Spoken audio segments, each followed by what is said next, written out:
everybody! Welcome to Food Week. I'm so excited to share this with you. I have freezer meals and crock-pot meals and meal prep food and baking all in this week. I did a week of just all the things that I made for my family, and I really hope to give you just some ideas on meals that you can make for the week, freezer meal ideas, and how to just kind of keep some healthy snacks in your refrigerator. I'm a huge fan of sides. Like, I really love pickled red onion and coleslaw, and I'm going to show you those things today, and I'm so excited. So I hope that you enjoy this. If you do, give it a big old thumbs up and, comment. That would be awesome. Subscribe, all the cool things that you're supposed to do on YouTube. And let's buckle up. This is going to be fun.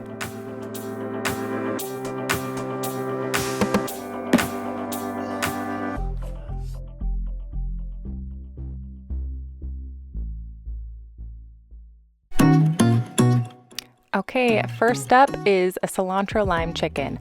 I am a big fan of tacos.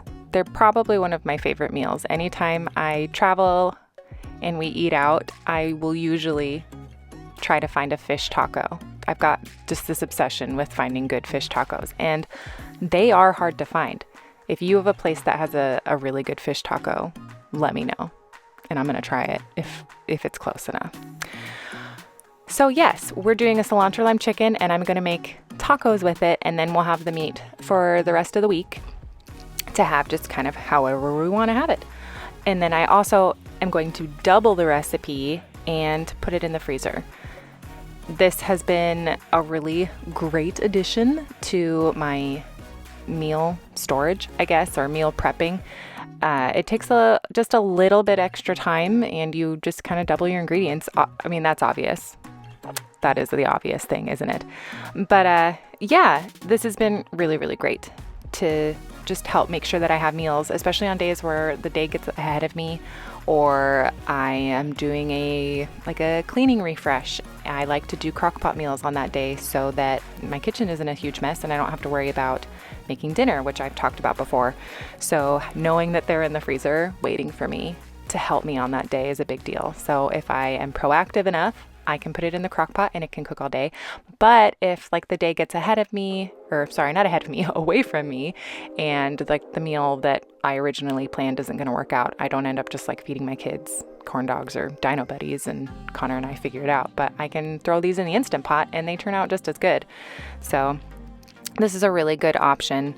I would just suggest finding something that you and your family really like, make it and double it and stick it in the freezer. It's pretty straightforward. I have not reinvented the wheel in this matter. Also, my limes. I did this extra clip to show you how I get extra juice out of my limes.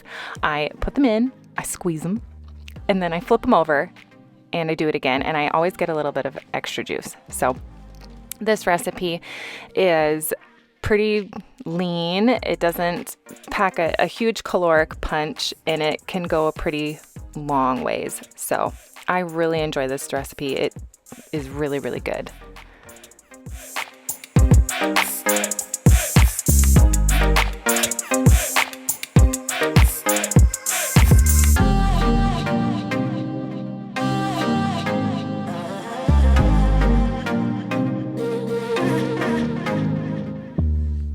Next up, snacks and sides. Also, excuse the attire. I did this right after I'd finished a workout because I was just really energized and ready to get it over with, so I did it. My kids kind of go through phases of the different vegetables or fruits that they really, really like, and right now they're really into bell peppers, and I'm all for that because there was a time when they would not eat them. So I've been trying to keep them stocked in the fridge. And I slice them up in little fingers and I put them in these containers. I'll link these containers in the description box as well. They've been really great to store food in. They keep it fresh longer. And then I saved some of them to make my choose your own adventure coleslaw that I call it, or as I like to call it. I love coleslaw. It is not just shredded cabbage and mayonnaise or whatever it is you get at KFC. But it can be really, really good. Not to offend anybody that really likes just the basic coleslaw. But I like to add bell pepper, onion, jalapeno, apple, just kind of whatever is available. Celery is really good. You could add jicama, or gosh, the possibilities are endless. So this is kind of more of a Mexican slaw. I added cilantro as well. It's adapted from one of my favorite cookbooks. It's a Lily Eats and Tells cookbook. And that's where the majority of the dressing recipe comes from. I've said before, I'm not great at following recipes. That's why I call this a choose your own adventure, because once you get the base, you just kind of do whatever you want. And that's exactly what I do. But I make a huge batch of it and I put it in containers, as you can see, and keep it in the fridge. I put it on top of tacos. I eat it as a side. Sometimes when I'm just hungry for a snack, I'll eat it directly out of the container. I'm not an animal. I'm just hungry. And I love having it around. It's really, really good.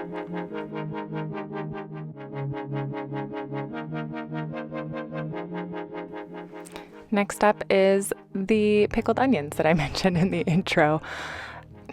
And again, onions are a struggle, so we're going to go through this one together while I talk about the red onions. I like to pickle them in apple cider vinegar, the kind with the mother. It's just really nutrient dense and it's really good for you. And I also will put these on everything. I will put them on eggs. I will put them on tacos. They go well with different pastas. Honestly, if you like pickled things, then these are a great addition to add to your pickled things collection. But they're pretty straightforward. They're really good. Give them a try. Let me know.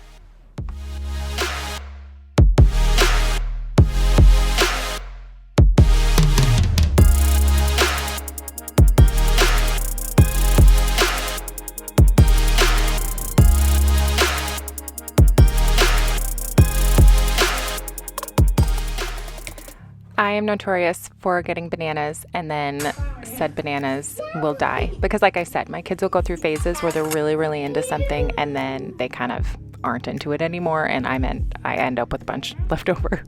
And so we had some bananas that were not as exciting to my kids that week that needed to be cooked. So we are making banana muffins, which kind of reignites their excitement a little bit. And yeah, it's just really fun to cook with my kids. I don't do it every week, but they are quite frequently helping in the kitchen. So here they are, making banana muffins with me.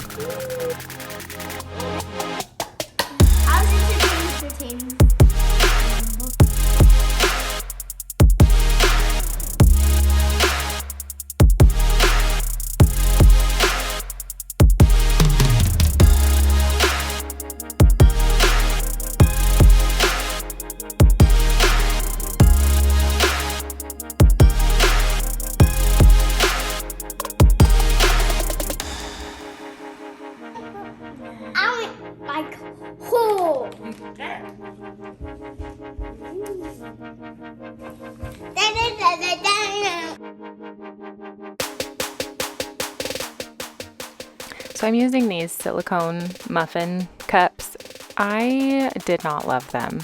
It was really hard to tell if the banana muffins were done, because the toothpick came out clean, but they were still just a little underdone. It was interesting. I've not had good luck the last few times I've used these, but I also am constantly out of the paper ones, so kind of shoot myself in the foot there.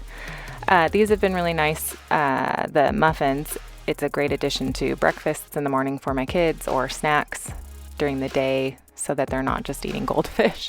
And they are extra proud of themselves because they helped make them. And if we don't get them all finished, they freeze really, really well. So I just put them in a Ziploc bag, put the date on them and what they are, and they're available for another day, which seems kind of obvious now that I say it out loud, but just in case it wasn't obvious to you, you're welcome. On to loaded potato soup. I like to try to introduce flavors to my kids every once in a while. They are, all three of them, not huge fans of potato, and this was a potato vehicle that they had not tried yet. So I thought I'd give it a go, and I am crazy and I doubled it and made a freezer meal. So this is my food processor. I think it's older than me and it would not work today. So we struggle through it. We give up. We shred the carrots.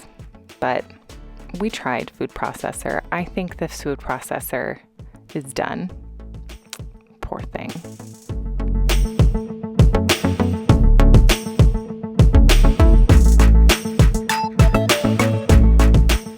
Old cheese grater that was a wedding gift for the win. The handle broke off. It's probably dangerous at this point. This potato soup was a bit of a winner with my kids. They did eat it. Did they say this is the best thing I've ever had? No, but that's saved for like pizza and whatever treats they can get their hands on. But I doubled it. I've got another bag in the freezer. It's there for when I want to risk introducing them to potato again. Don't you need to introduce them like at least 7 to 21 times or something like that before it's something that they might actually like?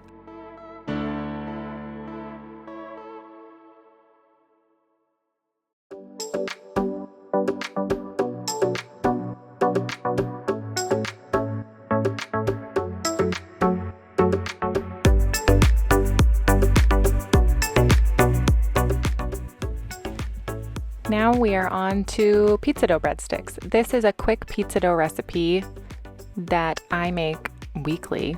We usually have pizza on Sunday, and we started making homemade pizza. My kids really like it. That's like the one thing they're like, wow, Mom, this is the best thing you've ever made in my whole life. So I have one thing in my back pocket just in case. And I just decided to make this pizza dough and turn it into breadsticks. It did not turn out as good as I had hoped that they would, although I don't think anybody really makes anything. They're like, I hope this turns out terrible. I didn't give them enough time to rise, so that's on me. But this dough is really great. It's really easy to make. You don't need to make it the day before. You don't need to give it all day to rise. You just need to give it a good hour or so to get a proper rise out of it. And this one, I've again adapted it a bit. So the recipe in the description isn't exactly the one that I used, because this one I added a little bit of garlic salt. So secrets of the trade. And I think I overbaked them a little bit, but my kids really liked them and they were a nice addition to the soup.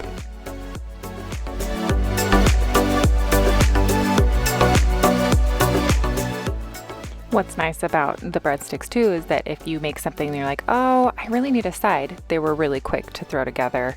And I just set them on the stove next to the oven vent while it was preheating, and that kind of helped, heat them up and help them to rise a little bit faster. But this turned out really, really good. And look, there's my pickled onions on the salad. See? They're so versatile. And now our very last thing, pancakes for the week. I buy the Kodiak cakes, the buttermilk ones. I get the boxes at Costco. I pour the whole bag into a bowl and I just make the whole bag. Callum really likes waffles though, so I did separate out. We did some bonus waffles this time.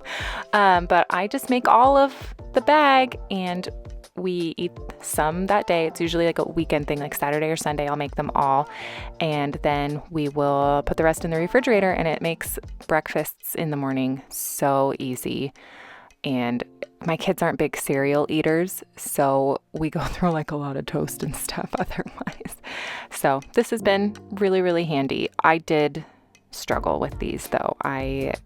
It was early and I was preparing to go on a long run and stuff, and I was tired. So there was some struggle with the heat on the griddle. But there's the Mickey waffle maker. Big fan of that. That is a family heirloom from my husband's side.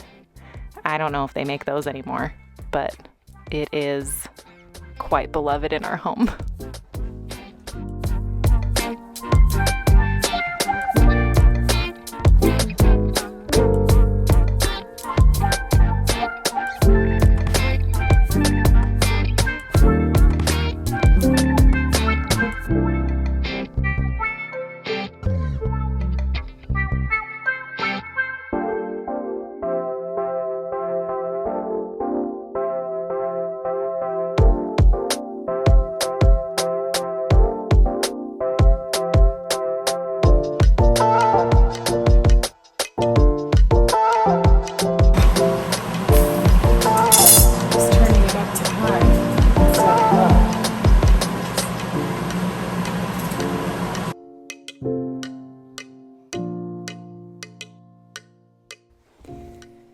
I usually do like 50-50 chocolate chip and plain. And we had a little bit of waffle mix left, and that just doesn't usually get used during the week. So we turn them into pancakes.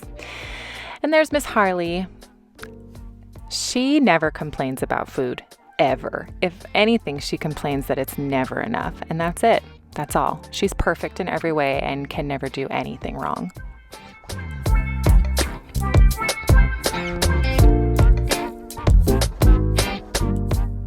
So there you go. It was quick, went by fast, but those were the meals I did for the week. I hope I gave you some ideas on things that you can do to maybe make cooking a little bit easier in your day-to-day. This is something I do almost every week. I don't always do the freezer meals and things like that, but there's usually some type of meal prep to just make things easier in my home, and it's been just really helpful. So if you like this, like and subscribe, and I will see you next time. Bye!